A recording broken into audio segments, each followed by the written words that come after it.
was here last night for a talk at the Mansion House, which was a sort of an illustrated version of what I'm going to talk to you tonight. So you get the detail with the numbers, but not the pretty pictures. So I was told no PowerPoint. Under no circumstances, PowerPoint on a number of occasions. But I can't resist it myself. So I've got PowerPoint, but you haven't. So when we look at global land, and the issue that we're dealing with right now is competition in the global land use marketplace. And that's a horrible lot of words, and what I'll do over the next 20 minutes is try and break that down. Ultimately, it really is all about numbers, and it's the number of us, people. A year ago, we passed the 7 billion mark. And since then, we've been adding to the human population at about, the conservative estimate, sort of a minimum figure, is 135 additional people a minute. So, no pressure on the planet, none at all. No. The other issue, which perhaps I didn't mention last night, but I think which is equally important, is that the demand for resources is also increasing. The developing world is developing. And I've seen at first hand, I mean, I was in China in 1993, 94, in Beijing, thousands of bicycles, relatively few cars. I was there this year, relatively few bicycles and thousands of cars. So it's not just the number of people, it's the consumption by the people, which is also putting a massive pressure on the land as a resource. And I think the other thing that you tend to forget is that land is an absolute finite resource. We do not make more land. Then why do we think about land? Well, obviously it's where we live, and it's most of the time, except when you're in an aeroplane or a ship, you're there on the land. And the land is what provides you with your food and your fuel and your fibre. But it's also a fundamental part of the climate system. I think most people think of the land as responding to the climate. You know, it gets hotter, it gets drier, and therefore we get deserts appearing. You need to move out of that way of thinking and to start thinking also that the land itself influences the climate system. It affects the way in which the energy is transferred from the sun through the atmosphere to the planet's surface and then back out. And it's that energy which actually drives the climate system as a whole. So you've got that process, and that interaction will depend on what the land surface actually is. We think of the planet as the blue planet, because when you look at it from space, it is a blue planet. It's 71% water and 29% land. So again, is the land a big deal in the climate system? Well, if you take that 29% and then you strip out all the desert and the snow and the ice, you're left with about 20% of the planet's surface that's actually vegetated. So again, you start to think, why should we really bother about land in the climate system? Well, if you took all the leaves of all of the vegetation that occupies that 20% and spread it out, you can imagine a tree. A tree's got multiple leaf layers. Even a crop has got multiple leaf layers. You spread that out, you cover every inch of the planet's surface. So that 20% multiplies up and up and up. The term we use is leaf area index, but you can cover the whole planet's surface. So it's a huge feature of the climate system. It's a major factor in controlling the carbon cycle, the carbon dioxide being absorbed by that vegetation. It's a factor in the water cycle. It's a factor in the energy cycle, because a bright light desert will reflect energy back to space, whereas a dark forest will tend to absorb it from the sun. The albedo, the brightness of the planet's surface, varies depending on land cover. Now, all of that is great, but are you familiar with the carbon dioxide curve, the increasing curve of emissions? How many of you looked at that in detail, the curve? Okay, so you're familiar with the fact that it's a sawtooth. It's not a smooth curve. That sawtooth is actually the response to the vegetation. So although the curve as a whole is climbing, each year it peaks and then it drops, and it peaks and it drops. That is a response to the greening up of the planet during the growing season, because it's pulling in CO2 as the plants photosynthesize, so the curve drops, then all the leaves fall off and they start rotting, and there's more respiration in the system, and it goes back up again. So you have that sort of mini cycle going on as the curve goes up. Now for climate and for climate modelers, probably the most significant factor is the fact that we live on the land and we change it. And what we're doing is measuring how it's changing and why it's changing. Some of that change, the pressure on the land, is coming from the climate system itself. It's making things more difficult. But some of it, a lot of it, is coming from the simple fact of the 7 billion plus people looking for land. It's social pressure. It's the growing numbers. It's also, I have to say, not just the growing numbers, but the arrangement of us on the planet. We're becoming more and more urbanized. Now that urbanization effect itself alters the interaction with the planet's, with the atmosphere. That we term land take. There are two terms that you'll come across in the literature on this land and land competition. One is land take, which is basically taking good agricultural land and converting it into concrete or car parks or that sort of thing. And the other one that you may meet is land grabbing. And land grab is something quite different. That's where one country occupies land in another country for agriculture. And are you familiar with that process? Where usually China and India are at least discussed as being involved in land grabbing, where they're basically renting land in other people's countries to grow food for themselves. Now that competition for land has always existed. The farmer has to decide whether he's going to grow or she is going to grow one crop or another one. So the sort of monetization of land use is always there. But that has also now moved on to a global scale.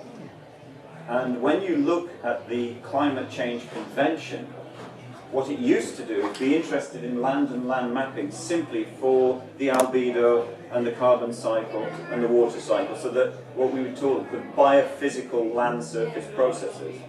But now it's moved into another era, and we're starting to think about actually paying people not to deforest. So you're monetizing the carbon cycle, if you like. You're saying, we will pay you to keep your forest as intact, untouched, natural forest.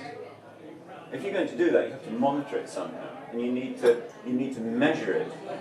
And at the Rio Convention, this year in June, the 140 parties that signed up to it all explicitly recognized the importance of geospatial data for this verification process, this reporting and evidence building, if you like.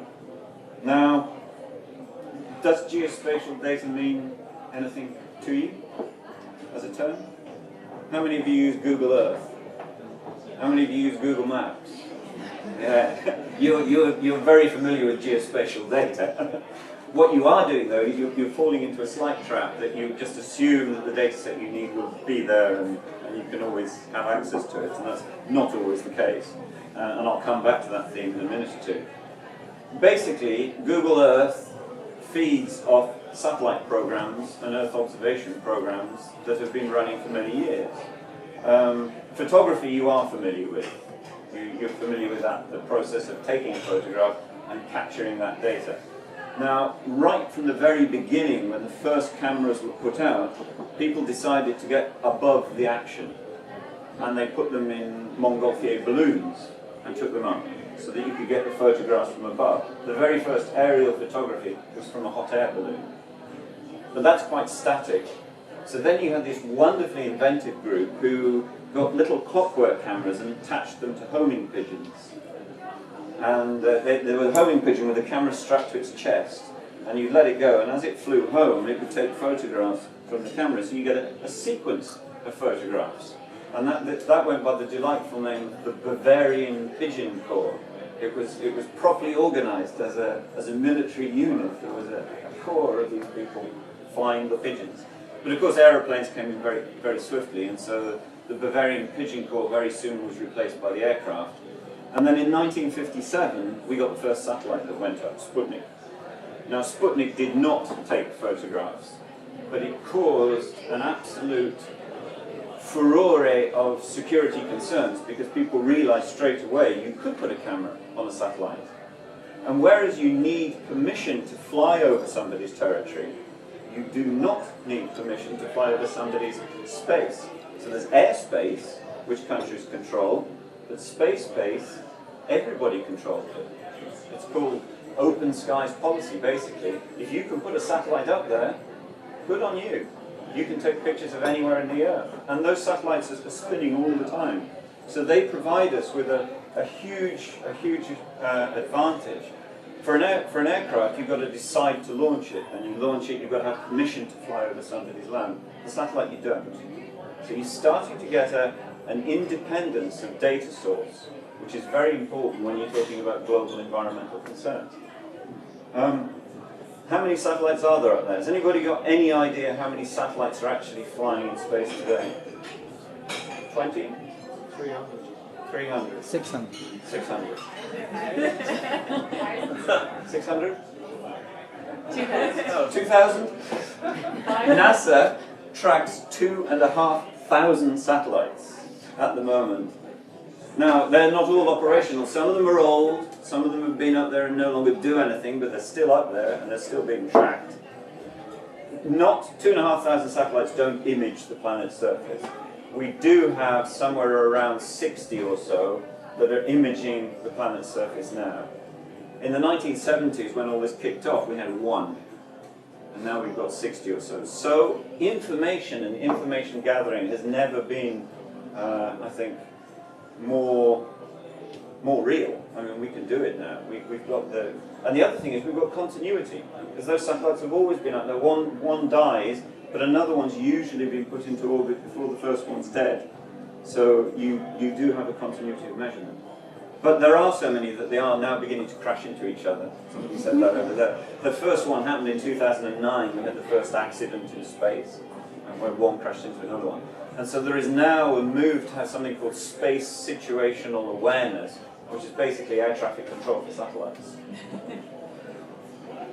Now, what are the important values of the satellite imagery for environmental information gathering and global environmental assessment? The first thing is that it freezes the process, just like any photograph. But you've got a vertical, permanent record of a particular situation. It could be Barack Obama's first inauguration. If you go onto the web, you'll find the Mall packed with people, and there's a satellite image that has provided a permanent record of that occasion. The other thing is that the satellites are in orbit, so they keep going back over the same point time and time again, so they're repetitive. So you can build up a picture of change.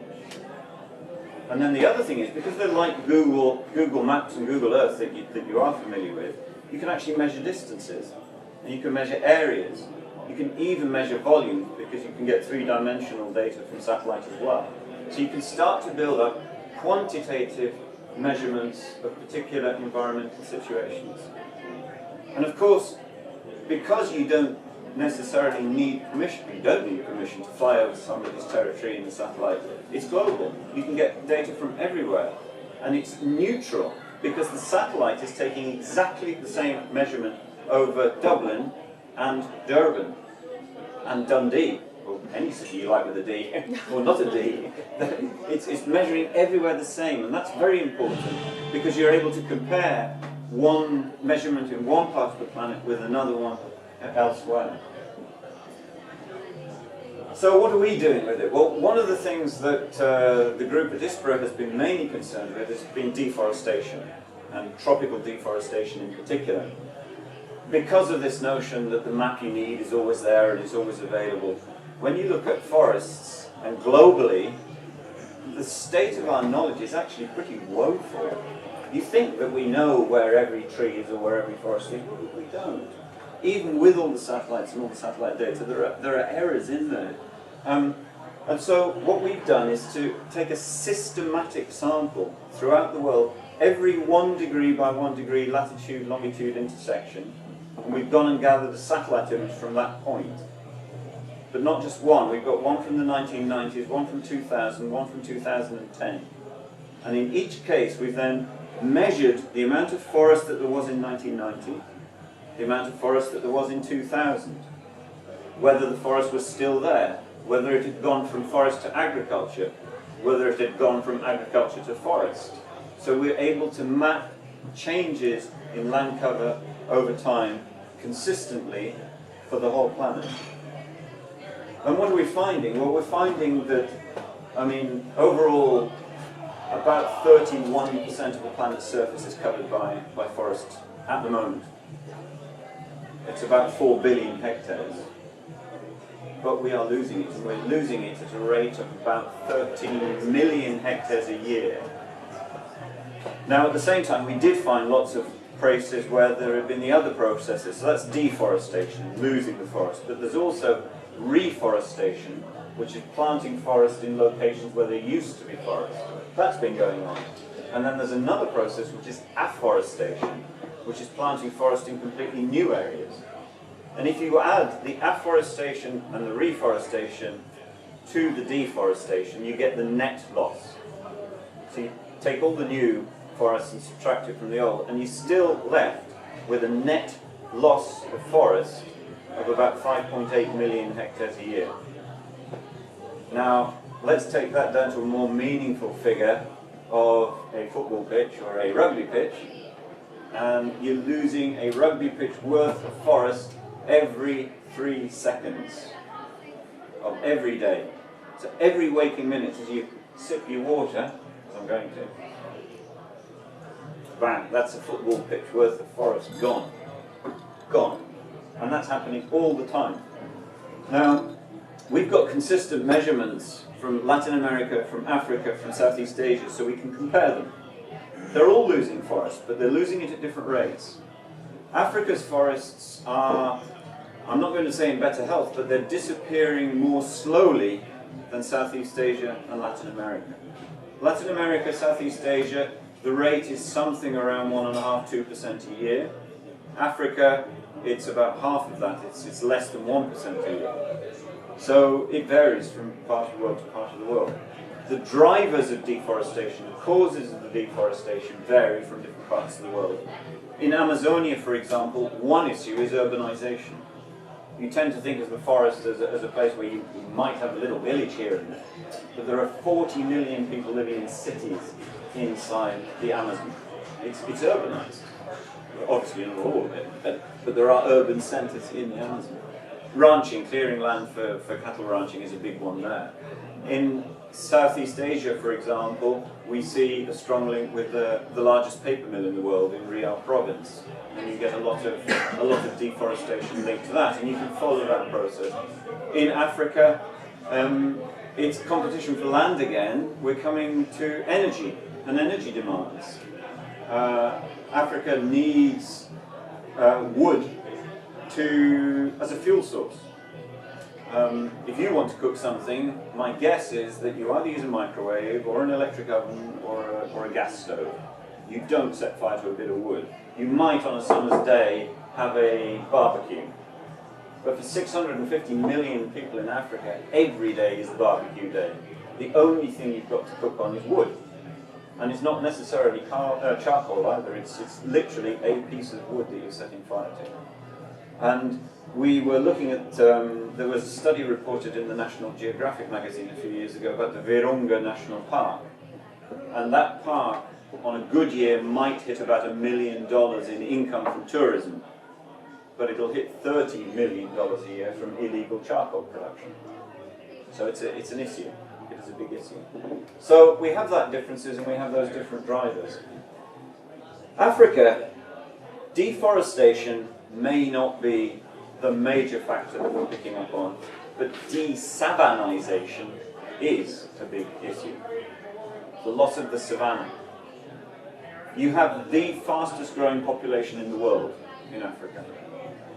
In the 1970s, the population of Africa was half the population of Europe. That surprised me when I this is from the official UN population statistics that were published last year, the last report. By about 98, 2000, the two were parity. There was as many people living in Africa as there were living in Europe. And since then, the population of Africa has increased by 211 million, and the population of Europe by 11 million. We flatline. Our population isn't really growing. Africa is growing and growing and growing. So you've had this de-savanization, this clearing of natural vegetation for agriculture, the competition for land, converting it to agriculture. But there is less land per person now, less farmland per person now than there was in the 1970s. So we may have been clearing land at a huge rate, 50,000 square kilometers a year disappearing of savannas and forests. But the numbers of people trying to use that land is going up so much faster that there's less land per person now than there was then. Now that's going to compound food insecurity issues. It is going to lead, potentially will lead to conflict and migration. In fact, there is a strong evidence that the Rwanda genocide of the 90s was all about land and land availability, competition for land. So competition for land is a real thing. And it's a global issue too, very much so. If you look at the amount of land that's being used for agriculture in Africa, and then we think about it on a global scale in terms of where does our food come from? Our food comes from the most productive soils in the world, overall. If you strip out all those soils that are either too hot or too dry or too wet or too saline, too fragile, too infertile, you're left with something around less than 20% of the planet's soils can actually occupy and sustain agriculture in a more or less unaided manner. And unfortunately, that land take is making itself felt there. And it's really making itself felt here in the European Union. We are sealing up, soil sealing, paving over, putting concrete on top of about 1,000 square kilometers a year in the European Union. That's about 10 hectares an hour. Just disappearing. It's being turned into a car park, into a road. I mean, that, and the trouble is, a lot of that is adjacent to the towns and the cities, and they in themselves had their origins in some of the most fertile land, because that's why people settled there, because the land was good. You don't get a new supermarket car park on a very high, very steep mountain where the soil's no good for agriculture. It's on the flat land where it could be. So that land take is an issue for us and for the Union as a whole. But we're documenting all this and measuring it through the geospatial data sets, through the satellites. We're doing it on a repeated and repetitive basis, and we're doing it globally. And those data are helping us to reduce uncertainty in the climate process, in the climate change rates, deforestation rates. We're narrowing the error bars. We're informing and shaping policy. We are informing the people. We're promoting transparency and good governance. You can't say that your forest is intact and untouched if a satellite image tells you, it's full of holes. We can see them. And so it is a vehicle for international cooperation, and it is beginning to sustain the big environmental policies, the big environmental conventions, the Convention on Climate Change, the Convention on Biological Diversity, and the Convention to Combat Desertification. So I think evidence-based policy and evidence-based decision-making is coming fast.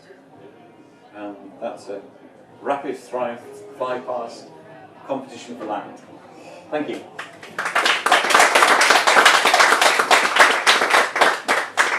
That was another football field's worth during the applause. Huh? We can go straight into questions. We're waiting on the food for about 5 minutes, so would that be okay with you? Yes, has anyone got a question for Alan? Yeah, I'm just kind of curious. You were saying about the fact that there's towns and cities and stuff, and they're growing, and they're basically built in regions that have good land and all that. Do you think that the most, like, basically the best way to build is to go up, basically to build like modern city with lots of skyscrapers and stuff, basically to take up as little land as possible? Would that be the? That's one issue, is going up. The other one is brownfield sites. It's actually using land that's more efficiently within the cities. That's not just higher density, which is part of the process, definitely, but it's also regeneration. And I mean, I don't know what it's like here, but in the UK, for example, there's a massive housing stock which is abandoned. You know, it's old houses which are not being used properly. And so somehow we have to put together different elements of policy to address this, because soil is a non-renewable resource in your lifetime, in my lifetime. You don't think that, but it is. It takes 100 years to make a centimetre of soil. So sealing it up it's gone in our lifetime. You'll not get it back. Surely the way to deal with that kind of thing is to have it led from the likes of the EU through some form of directive. And so that, do you guys contribute to that? Do you lobby for directives, or are you asked to provide information maybe to support whatever decisions you're thinking that might be taken? Good question. We do not lobby for directives, but we do provide the scientific evidence to support a particular directive's development and formulation. And in fact, last week, the European Commission's Environment Directorate Directorate General held a conference on land degradation, and the Commissioner Potocnik, he actually forcefully said that he is going to push for a soils framework directive. And he also announced that the Commission is working on a communication on land as a resource, which will come forward in 2014. We are beginning to put together geospatial data sets to help the colleagues in that process. We would not make the policy, but we will provide the evidence for them to. Yeah, how does it work? How does it flow that they'll know the question to ask you? Well, actually, I mean, policymakers. yeah, the dialogue. We do speak to them. They speak to us. We speak to them.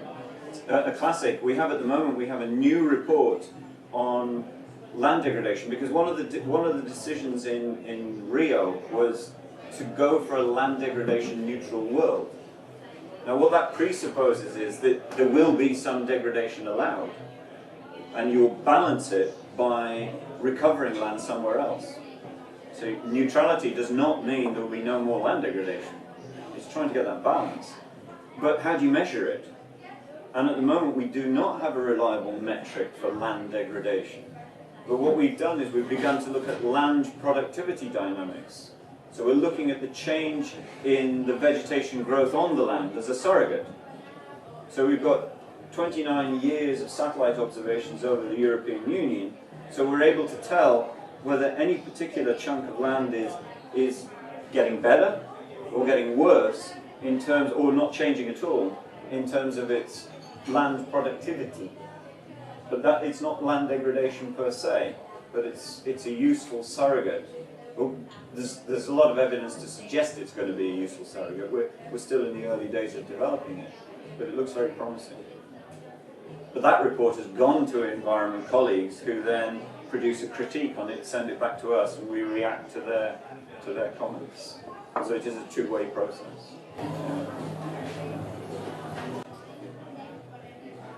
Are you aware of any illegal deforestation? Because you were talking about national deforestation during the 90s war in Bosnia on the territory of Croatian Bosnians.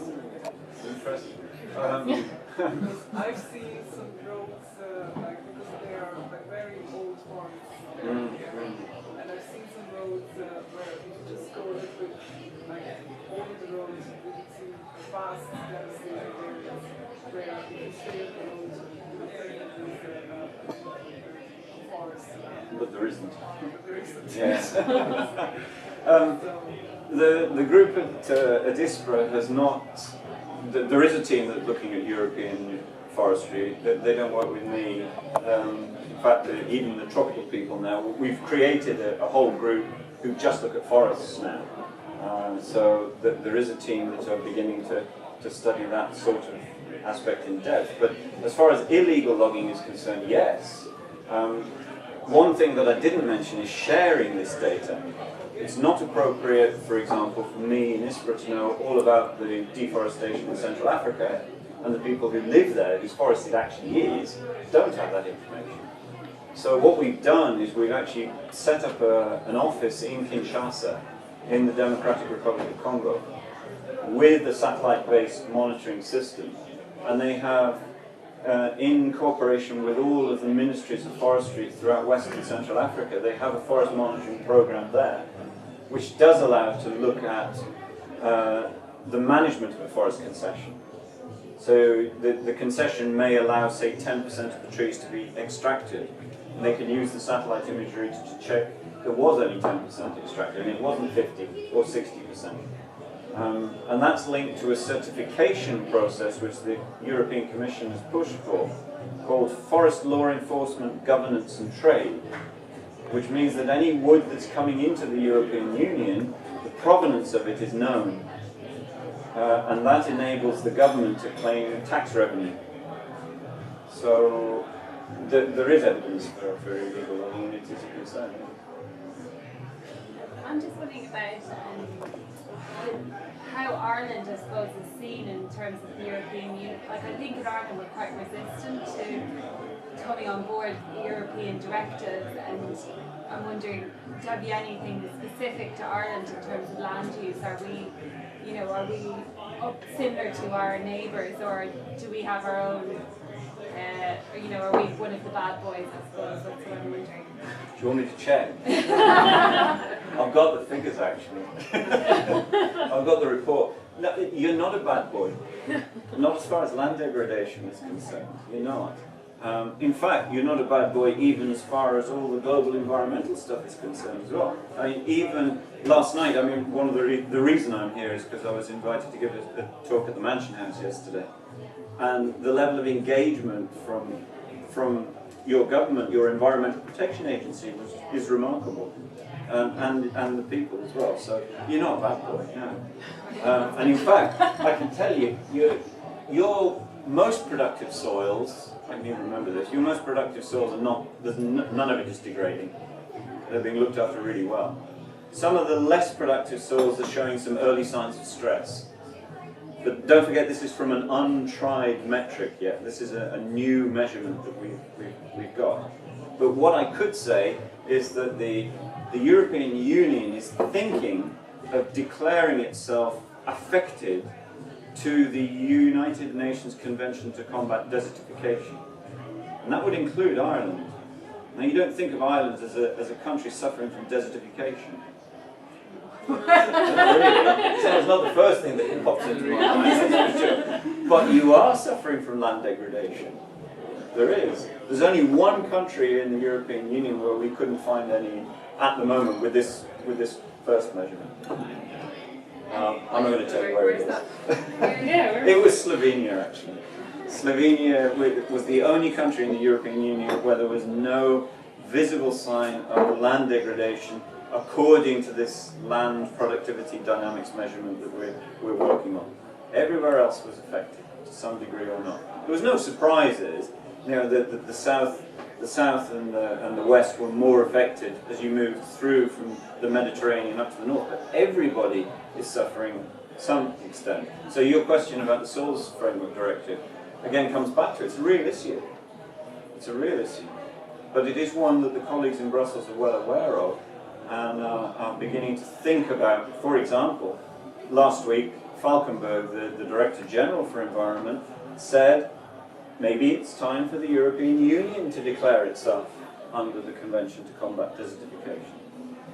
12 of our member states already do, but perhaps we should do it all together. Except Slovenia, maybe. But we need to look at that more carefully.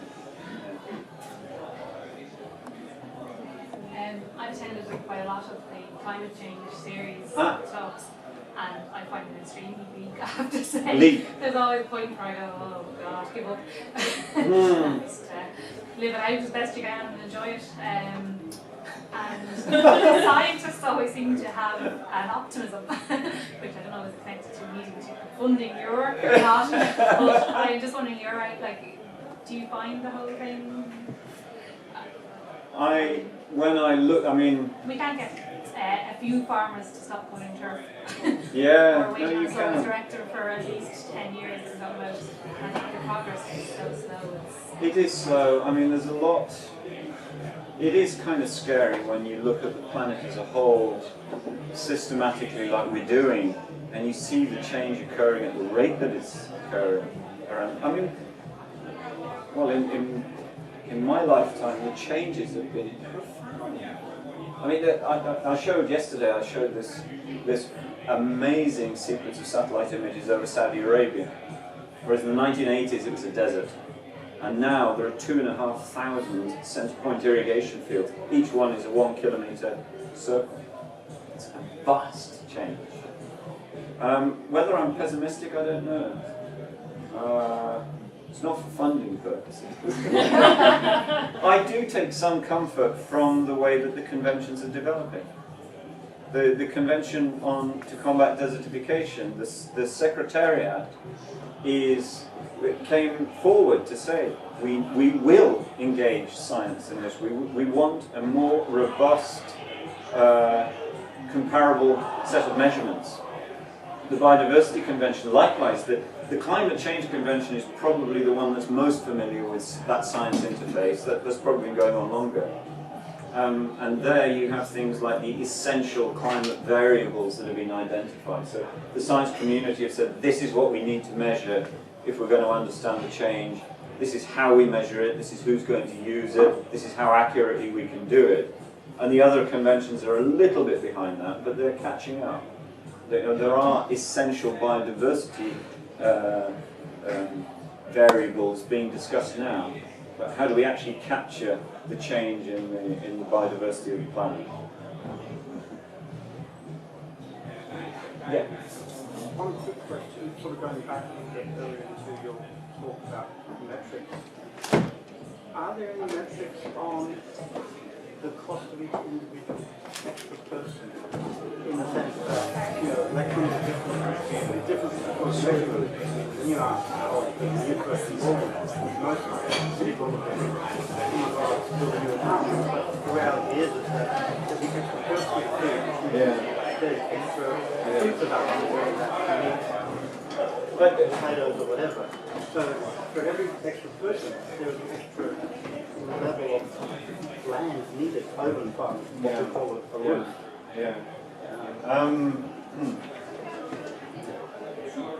I don't know of one, but I suspect that it's not impossible to create one. I don't know of a metric like that. That would be sort of, I feel, fundamental to sort of giving some kind of projection to say Yes. how much land we've got left and how many more people can we fit. Right. I mean, there are moves towards that, I think, in this REDD, this reducing emissions from deforestation and degradation, where there's a cost being put now on a hectare of forest. I don't know what it is. It's varying from $5 to $35 or $45, but people are beginning to monetize it in proper noted terms now. So we are beginning to put it back on those. That is but it's all uncertainty. That's the trouble. We live in a very uncertain world. Okay, just the visuals that from the night's talk, is there somewhere where you have pictures of that satellite change? You're talking about 29 years. Yeah, I I brought it with me, so I can show you here, so you get a sneak preview. But the Mansion House thing will go on the web. So the whole talk will go on the web, so you can get that. Okay, yeah. But there's a lot out there. I mean, there's some amazing websites you should go to. Oh, the other thing is, these satellite images, a lot of them are free. A lot of them are free. And a lot of them, some of them anyway, are even in a format that you can use immediately because they come as a JPEG. So they're in the same format as the one that you take with your digital camera.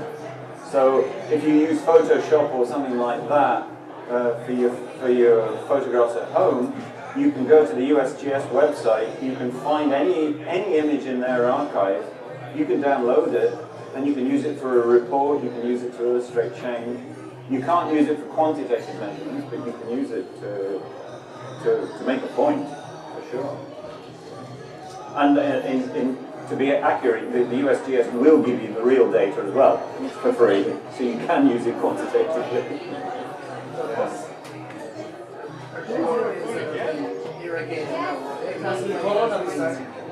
Land being put into production or soil degradation or That's a good question. At one side, that's important for us in terms of the climate system, because when I look at the Saudi picture, the Al Juf province, you've gone from bright like desert to a much darker agricultural surface, so it will affect the regional functioning and climate models and so on. But irrigation and land use intensification can be classified in some cases as degradation, because you're going to a more intense monoculture system.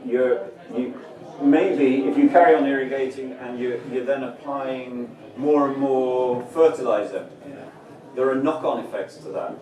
Because the NPK might give you an immediate boost in the field to which you apply it, but then it'll leach out and it'll go into other parts of the environment.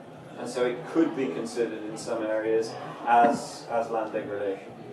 And of course, there's the whole issue of fossil water exploitation. I mean, some people would argue, so what? I mean, it's not doing anything if it's in an aquifer, and at least you're using it to grow some crops right now.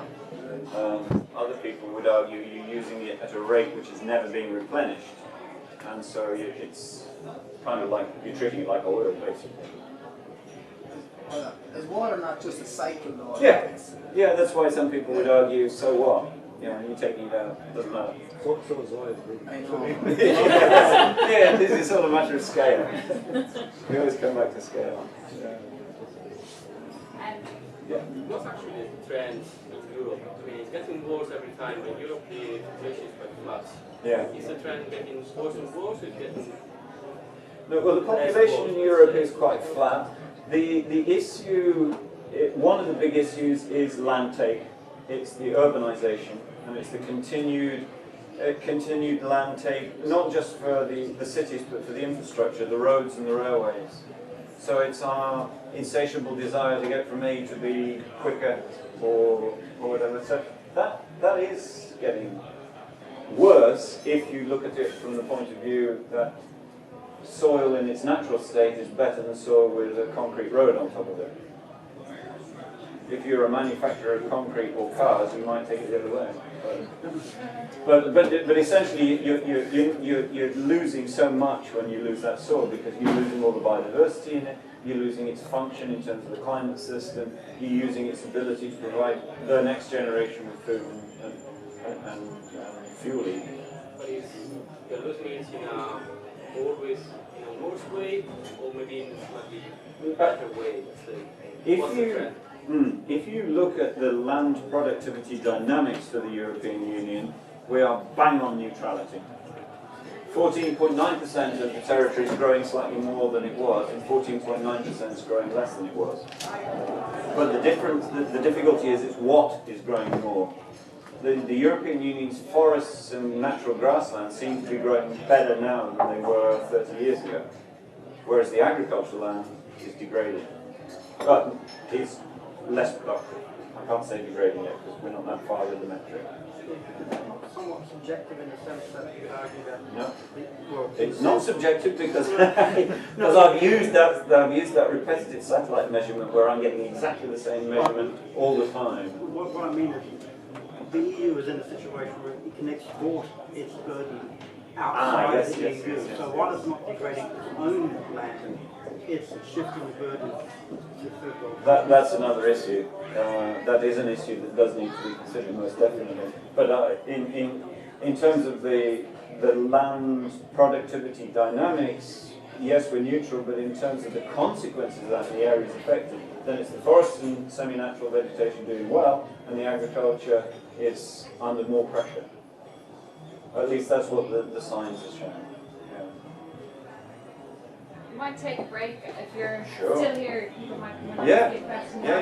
That's okay. I'm happy to do that.